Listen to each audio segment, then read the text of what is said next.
জুলাই আগস্টের গণহত্যার মামলায় আনুষ্ঠানিকভাবে গ্রেফতার দেখানো হয়েছে সাবেক মন্ত্রী সহ ১৩ আসামিকে। আসামিরা হলেন ক্ষমতাচ্যুত আওয়ামী লীগ সরকারের সাবেক ৯ মন্ত্রী, ২ উপদেষ্টা, অবসরপ্রাপ্ত এক বিচারপতি ও সাবেক এক সচিব। এদিকে গণহত্যার অভিযোগে পলাতক সাবেক প্রধানমন্ত্রী শেখ হাসিনার বিরুদ্ধে তদন্ত আগামী ১ মাসের মধ্যে শেষ করার নির্দেশ দিয়েছেন আদালত। ইউসুফ আলীর রিপোর্ট। ক্ষমতাচ্যুত আওয়ামী লীগ সরকারের মন্ত্রী ও আমলাসহ গ্রেফতার হওয়া ২০ জনকে আন্তর্জাতিক অপরাধ ট্রাইব্যুনালের মামলায় গ্রেফতার দেখানো হয়েছে। ১৪ জনকে আদালতে হাজির করার নির্দেশনা থাকলেও আব্দুর রাজ্জাক বাদে সকালে আনিসুল হক, সালমান এফ রহমান, শাহজাহান খান, দীপুমণি, রাশেদ খান মেনন, হাসানুল হক ইনু, ফারুক খান, জুনাইদ আহমেদ পলক, তৌফিকি এলাহি, কামাল আহমেদ মজুমদার, গোলাম দস্তগীর গাজী, সেনা কর্মকর্তা জিয়াউল আহসান, বিচারপতি শামসুদ্দিন চৌধুরী মানিক, সাবেক স্বরাষ্ট্র সচিব জাহাঙ্গীর, সাবেক পুলিশ কর্মকর্তা চৌধুরী আবদুল্লাহ আল মামুন, আরাফাত হোসেন, আবদুল্লাহ হিল কাফি, আবুল হাসান ও মাজহারুল ইসলামকে আদালতে হাজির করা হয়। শুনানি শেষে আন্তর্জাতিক অপরাধ ট্রাইব্যুনালের চিফ প্রসিকিউটর তাজুল ইসলাম বলেন, মানবতাবিরোধী অপরাধ করায় তাদের বিরুদ্ধে অভিযোগ আনা হয়েছে। আমরা বলেছি পিলখানা হত্যাকাণ্ডের মাধ্যমে প্রতিরক্ষা ব্যবস্থাকে ধ্বংস করা হয়েছে, শাপলা চত্বরে সাধারণ মানুষকে হত্যা করার মাধ্যমে প্রতিবাদী জনতাকে স্তব্ধ করা হয়েছে, ডিজিটাল সিকিউরিটি অ্যাক্টের মাধ্যমে মানুষের বাকস্বাধীনতা, অন্যায় এবং নিপীড়নের বিরুদ্ধে যে ভয়েস জনগণের সেটাকে রুদ্ধ করা হয়েছে একজন ব্যক্তি বা তার পরিবারকে ক্ষমতায় রাখার উদ্দেশ্যে। প্রধান আসামি ছিলেন শেখ হাসিনা, তার নির্দেশে তাকে ক্ষমতায় রাখার উদ্দেশ্য বাস্তবায়নের জন্য আজকে বাকি যে ১৩ জনকে উপস্থিত করা হয়েছিল তারা সবাই মিলে ১৫০০-এর অধিক ছাত্র তরুণ জনতাকে হত্যা করেছেন, ২৫,০০০-এর বেশি মানুষকে আহত করেছেন। গোটা বাংলাদেশ জুড়ে নৃশংসতা চালানো হয়েছে, সিভিলিয়ানদেরকে নিষ্ঠুরতম পন্থায় হত্যা করা হয়েছে। হত্যার পরে তাদের লাশ দাফনে বাধা দেওয়া হয়েছে, আহতদের চিকিৎসা করতে বাধা দেওয়া হয়েছে, লাশকে পুড়িয়ে দেওয়া হয়েছে, দাফন করতে দেওয়া হয়নি, গোপনে দাফন করতে বাধ্য করা হয়েছে। হসপিটালে চিকিৎসার পরে মৃত্যুবরণকারীদের ডেথ সার্টিফিকেটে পোস্টমর্টম করতে দেওয়া হয়নি, ডেথ সার্টিফিকেটে লিখতে দেওয়া হয়নি যে গানশট ইনজুরিতে মারা গেছে। এই ধরনের অপরাধ সংগঠন তারা করেছে। বিচারিক কার্যক্রম স্বচ্ছ প্রক্রিয়ায় করার স্বার্থে তথ্য উপাত্ত সংগ্রহের জন্য ২ মাস সময় চাওয়া হয়েছে বলেও জানান তিনি। এইটার তদন্ত সমাপ্ত করে বিচারের উপযোগী একটা রিপোর্ট দাখিলের জন্য আমাদের একটা যুক্তিসঙ্গত সময় দরকার। আমরা ২ মাস সময় চেয়েছিলাম, আদালত আজকে ১ মাস সময় মঞ্জুর করেছেন। ১ মাস পরে আবার এই রিপোর্ট দাখিলের জন্য থাকবে, সেদিন হয়তো আসামিদেরকে নিয়ে আসা হবে। আসামি পক্ষের আইনজীবী আজিজুর রহমান দুলু বলেন, নির্ধারিত তারিখে আসামিদের নির্দোষ প্রমাণ করতে উদ্যোগ নেবেন। মামলার বিষয়ে নির্দেশনা যা দিয়েছেন এটা আসলে লয়ার্সের গোপনীয় বিষয়, এটা আসলে বলা যাবে না মিডিয়াতে। এই সময়ে যখন আইনজীবীদের দেখা করার সুযোগ দিয়েছেন tribunal for the ends of justice, যে সকল গ্রেপ্তারকৃত ব্যক্তিদের আত্মীয় স্বজন এসেছেন সুশৃঙ্খলভাবে তাদেরও দেখা করার সুযোগ দিয়েছেন। অন্য মামলায় রিমান্ডে থাকায় ডক্টর আব্দুর রাজ্জাককে আদালতে হাজির করা সম্ভব হয়নি।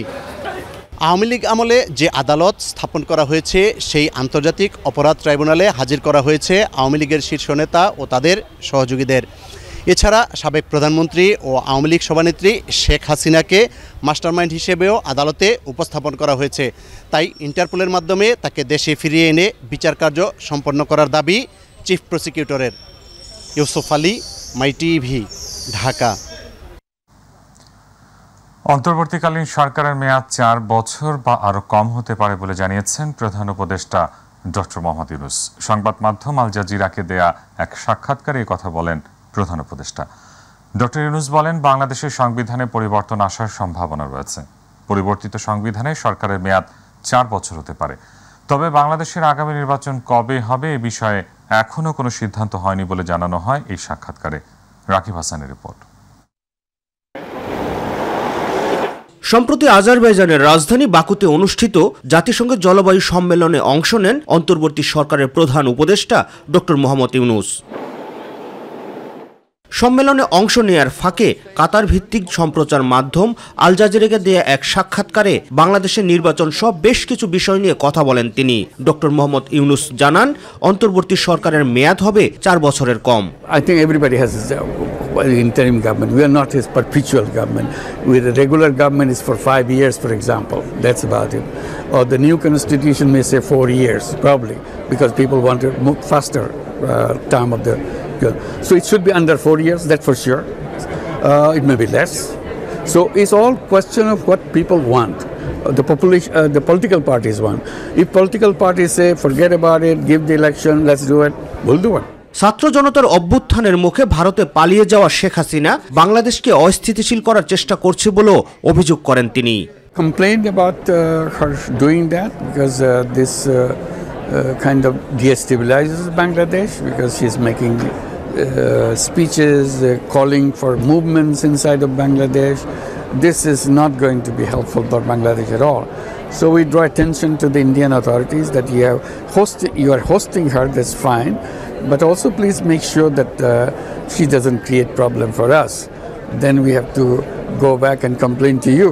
বাংলাদেশে সংখ্যালঘু নির্যাতনের অভিযোগ ভারতের গণমাধ্যমের প্রপাগান্ডা বলেও মন্তব্য করেন প্রধান উপদেষ্টা। Not increased violence, I will say decreased violence. Violence started during the period of revolution, not because again they are Hindus or other religion, because mostly they were Awami Leaguers. So they were against Awami Leaguers. The most of the Hindus happened to be Awami Leaguers. So they were angry with the Awami Leaguers, and these are the people who were active in the Awami League. আগামী নির্বাচনে তার অংশগ্রহণের কোনো ইচ্ছা নেই বলেও আল জাজিরাকে জানান বাংলাদেশের অন্তর্বর্তী সরকারের এই প্রধান উপদেষ্টা। Would you stand for election? No, I'm not a politician. I enjoy my role, what I have been doing. At my last stage of my life, I'm not going to change that. Rakib Hasan, my TV. এক যুগেরও বেশি সময় ধরে মানুষের অধিকার ফিরিয়ে আনার জন্য বিএনপির বহু নেতাকর্মী আত্মাহুতি দিয়েছেন উল্লেখ করে তারেক রহমান বলেন, জুলাই আগস্টেও প্রাণ দিয়েছেন বিএনপির নেতাকর্মীরা। ভবিষ্যতে বিএনপি জনসমর্থন নিয়ে যদি সরকার গঠন করতে পারে তবে বিভিন্ন স্থানে শহীদদের নামে স্থান বা প্রতিষ্ঠানের নামকরণ করা হবে। সোমবার আমরা বিএনপি পরিবার সংগঠনের পক্ষ থেকে জাতীয় প্রেস ক্লাবে হুইল চেয়ার বিতরণ কর্মসূচিতে ভার্চুয়ালি যোগ দিয়ে কথা বলেন তিনি। মাহবুব সৈকতের রিপোর্ট। জাতীয় প্রেস ক্লাবে আমরা বিএনপি পরিবারের উদ্যোগে স্বৈরাচার বিরোধী আন্দোলনে আহতদের হুইল চেয়ার বিতরণ উপলক্ষে আয়োজিত অনুষ্ঠানে দলমত নির্বিশেষে সবাইকে দাবি আদায়ের আন্দোলন করতে গিয়ে ক্ষতিগ্রস্ত হওয়া পরিবারের পাশে দাঁড়ানোর আহ্বান জানান বিএনপির ভারপ্রাপ্ত চেয়ারম্যান তারেক রহমান। আমরা যারা আছি আমাদের জন্য তারা যে আত্মত্যাগ করেছেন, আমাদের কর্তব্য, আমাদের দায়িত্ব এই মানুষগুলোর পাশে যতটুকু সম্ভব দাঁড়ানো, যতটুকু সম্ভব সহযোগিতার হাত বাড়িয়ে দিয়ে তাদের পাশে দাঁড়ানো। আমি মনে করি দলমত নির্বিশেষে আমাদের সকলের এটি দায়িত্ব।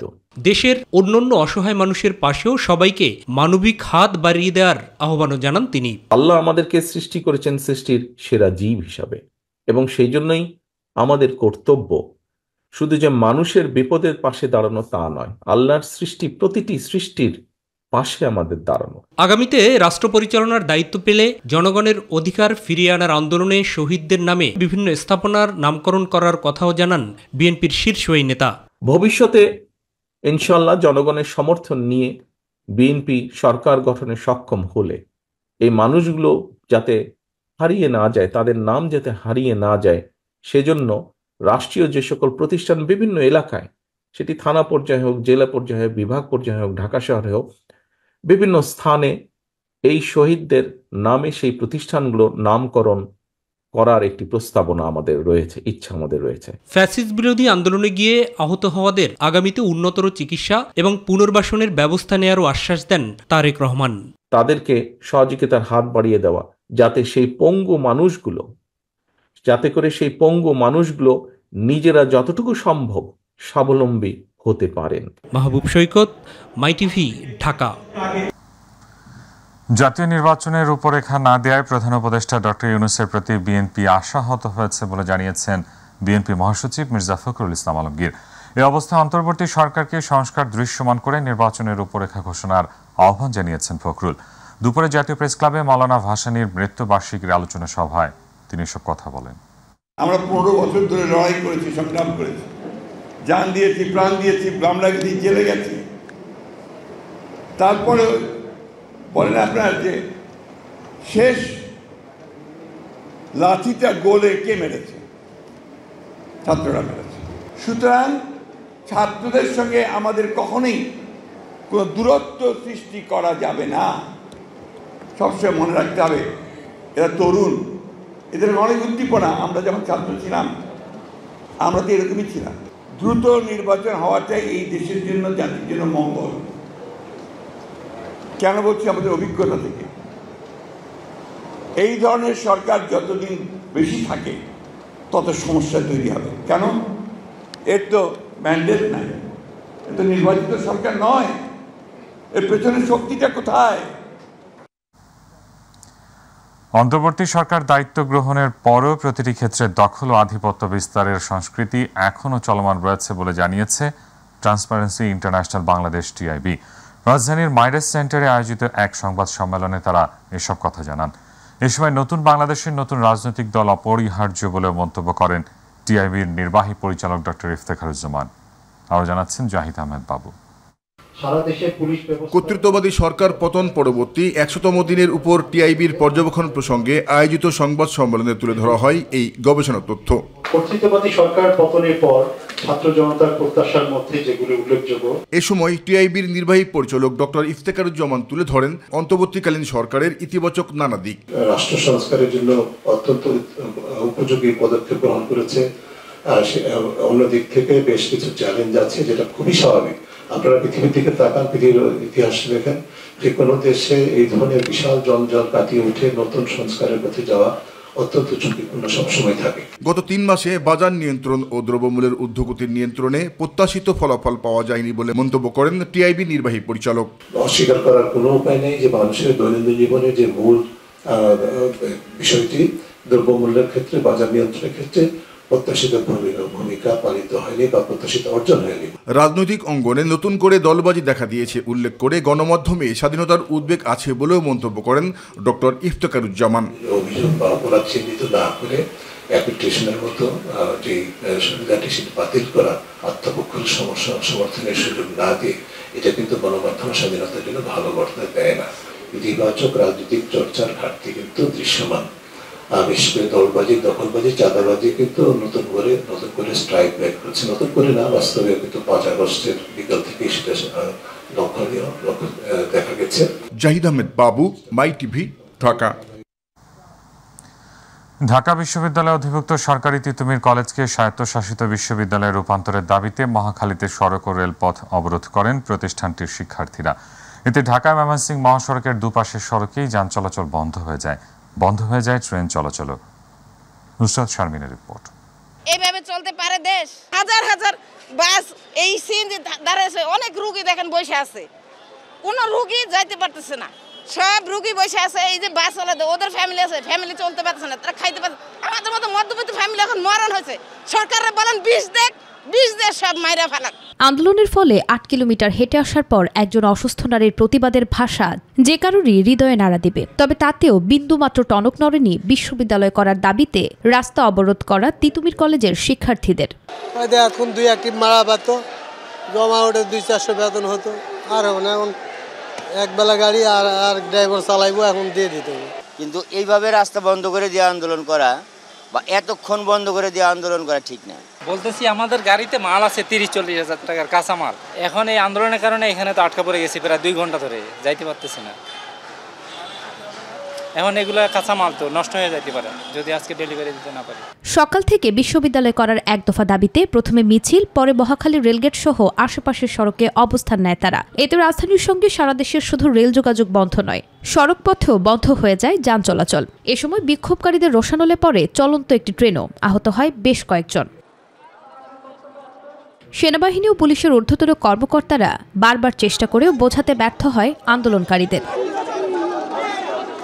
শিক্ষার্থীদের দাবি, পরিকল্পিত ষড়যন্ত্রে দীর্ঘদিন ধরে বিশ্ববিদ্যালয় থেকে বঞ্চিত করে রাখা হয়েছে তাদের। দ্রুত সময়ের মধ্যে বিশ্ববিদ্যালয় কমিশন গঠনের দাবি তাদের। ঢাকা বিশ্ববিদ্যালয় থেকে আমাদের অধিভুক্ত বাতিল করে আমাদেরকে একটি পূর্ণ বিশ্ববিদ্যালয় দেওয়ার দাবি আদায়ের জন্য আমরা আজকে রাজপথে এসে নেমেছি। যদি মেনে না হয় আমাদের দাবিগুলো, তাহলে আমরা আজকে আন্দোলন ছেড়ে দেবো, আর যদি না মানা হয় আমরা আগামীতেও কর্মদিবস চালিয়ে যাবো ইনশাআল্লাহ। আন্দোলনের দিনব্যাপী পুরো রাজধানী ছিল স্থবির নগরী। কেউ ঘন্টার পর ঘন্টা বসে, কেউ আবার পায়ে হেঁটেই রওনা দিয়েছেন গন্তব্যে। যদিও বিকেল ৪টায় অবরোধ তুলে নিলে আবারও রাজধানী সহ সারা দেশে ট্রেন চলাচল স্বাভাবিক হয়। নুসরাত শারমিন, মাই টিভি, ঢাকা। দেশের আইন শৃঙ্খলা পরিস্থিতি স্বাভাবিক রয়েছে মন্তব্য করে স্বরাষ্ট্র উপদেষ্টা জাহাঙ্গীর আলম চৌধুরী বলেছেন, বিজয় দিবস ঘিরে দেশের নিরাপত্তার কোনো ঝুঁকি নেই। সচিবালয় বিজয় উপলক্ষে অনুষ্ঠিত আইন শৃঙ্খলা সংক্রান্ত কমিটির বৈঠক শেষে কথা জানান তিনি। বিকেলে সচিবালয়ে স্বরাষ্ট্র উপদেষ্টার সাথে বৈঠক শেষে পুলিশ ভেরিফিকেশন, রাজনৈতিক পরিচয় তুলে দেওয়ার সুপারিশ করে পুলিশ সংস্কার কমিশন। আরও জানাচ্ছেন রাকিব হাসান। মহান বিজয় দিবস যথাযোগ্য মর্যাদায় উদযাপনের লক্ষ্যে জাতীয় কর্মসূচি সুষ্ঠুভাবে বাস্তবায়ন ও আইনশৃঙ্খলা নিয়ন্ত্রণ সহ সার্বিক নিরাপত্তা ব্যবস্থা গ্রহণের বিষয়ে সভা অনুষ্ঠিত হয় স্বরাষ্ট্র মন্ত্রণালয়ের সভাকক্ষে। সভা শেষে স্বরাষ্ট্র উপদেষ্টা জাহাঙ্গীর আলম চৌধুরী সভার সিদ্ধান্তসমূহ তুলে ধরেন। আমাদের সব জায়গায় যে জাতীয় পতাকাটা উত্তোলন করব, এই পতাকার যে রং অনেক সময় দেখেন এক এক জায়গায় এক এক রঙের করে ফেলে, এইটা যেন না হয়, একই রঙের যেন হয়, এবং আমাদের যে স্ট্যান্ডার্ড সরকারি ইসে থেকে দেওয়া ওইটার হয়। তারপরে যে আমাদের আলোকসজ্জাটা, এটা যেন খুব ভালোভাবে আলোকসজ্জা হয়, এই ব্যাপারও আলোচনা। সাংবাদিকদের প্রশ্নের জবাবে তিনি জানান, বিজয় দিবসকে ঘিরে দেশে নিরাপত্তার কোনো ঝুঁকি নেই। এখানে কোনো ধরনের সিকিউরিটি থ্রেট না দিলে কোনো ধরনের সিকিউরিটি থ্রেট নেই। পরে স্বরাষ্ট্র উপদেষ্টার সাথে মতবিনিময় করেন পুলিশ বাহিনী সংস্কারের লক্ষ্যে গঠিত পুলিশ সংস্কার কমিশনের সদস্যরা। বৈঠক শেষে কমিশন প্রধান সফরাজ হোসেন জানান, পুলিশ ভেরিফিকেশনে রাজনৈতিক পরিচয় তুলে দেওয়ার সুপারিশ করেছেন তারা। সম্প্রতি এরকম একটা অভিযোগ আসছে যে শুধুমাত্র রাজনৈতিক কারণে কারো আত্মীয় স্বজন রাজনীতি করে, সরকারি দল করে না, এমনকি মেবি খালা, খালু, ফুপা, এরকম যাদেরকে কোনোভাবেই বলা যায় না সম্প্রতি নিজের পরিবারের সঙ্গে সম্পৃক্ত, তাদের ক্ষেত্রে এইসব যুক্তি দেখে অনেকের ক্ষেত্রে চাকরি হয়নি। তা আমরা এই জিনিসগুলোকে বাদ দিতে সুপারিশ করছি। একই সাথে কাউকে গ্রেফতারের ক্ষেত্রে হাইকোর্টের নির্দেশনা মেনে চলার সুপারিশও করা হয়েছে বলেও জানান সংস্কার কমিশনের প্রধান। আমরা যেমন প্রথমেই বলছি যে আমরা পুলিশ যে অ্যারেস্ট করলে প্রথমে আত্মীয় স্বজনকে বলতে হবে, এটা তো একটা বড় একটা ইয়ে, মোবাইল ফোনের মাধ্যমে বলে দেবে যে আমি আপনার আত্মীয় আসতে অ্যারেস্ট করছি আমরা, এটা তো একটা বড় একটা ধরনের রিলিফ। রাকিব হাসান, মাইটিভি, ঢাকা। অন্তর্বর্তী সরকারের প্রধান উপদেষ্টা ডক্টর মোহাম্মদ ইউনূসের সঙ্গে সৌজন্য সাক্ষাৎ করেছেন সার্বিয়ার সাবেক প্রেসিডেন্ট বরিস তাদিচ। এই সময় তিনি অধ্যাপক ইউনূসের নেতৃত্ব এবং জুলাই আগস্টের গণঅভ্যুত্থানের প্রশংসা করেন এবং বাংলাদেশকে সমর্থন দেওয়ার আগ্রহ জানান। বৈঠকে দুই নেতা ভূ রাজনৈতিক সমস্যা, অন্তর্বর্তীকালীন সরকারের চ্যালেঞ্জ এবং সার্বিয়ার ইতিহাস নিয়ে আলোচনা করেন। সেন্টার ফর গভর্নেন্স স্টাডিজ আয়োজিত বে অফ বেঙ্গল কনফারেন্সে যোগ দিতে ঢাকা এসেছেন সার্বিয়ার সাবেক প্রেসিডেন্ট বরিস তাদিচ।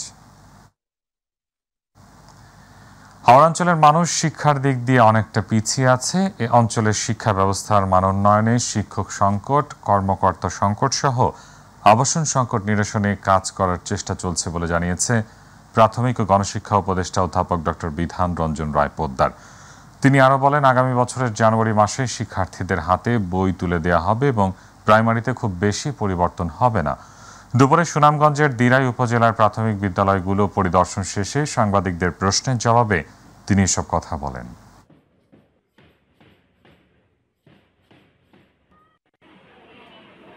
নতুন বই সংস্কারের বিষয়ে তো বলেছেন, এনসিটিভি তৈরি করে তারা বলেছেন আমরা জানুয়ারিতেই বই দেব, এটা আমরা বলতে পারি। আর প্রাইমারিতে খুব বেশি পরিবর্তন হবে না। ইসলামী ব্যাংক বাংলাদেশ পিএলসির চেয়ারম্যান ওবায়দুল্লাহ আল মাসুদ বলেছেন, 2017 সালের পর থেকে ইসলামী ব্যাংক থেকে 45টি অ্যাকাউন্টের মাধ্যমে এস আলম 80,000 কোটি টাকা বের করে নিয়েছে। শিগগিরই এস আলম গ্রুপের নামে থাকা শেয়ার বিক্রি করে ব্যাংকের মূলধন শক্তিশালী করা হবে। মতিঝিলে বাংলাদেশ ব্যাংকের প্রধান কার্যালয়ে গভর্নর ডক্টর আহসান এইচ মনসুরের সঙ্গে বৈঠক শেষে সাংবাদিকদের সঙ্গে আলাপকালে তিনি কথা বলেন। প্রবলেম অ্যাড্রেসড হয়ে যাচ্ছে যদি ইসলামী ব্যাংককে আমরা অ্যাড্রেস করতে পারি। দ্য গুড নিউজটা হচ্ছে যে Islami bank is virtually out of the woods, কিন্তু তাদেরকে অবশ্যই বিনিয়োগ বাড়াতে হবে ইত্যাদি নতুন ইস্যু, মানে যেটাকে বলবো রিক্যাপিটালাইজেশন ইত্যাদির দিকে যেতেই হবে সামনের দিকে।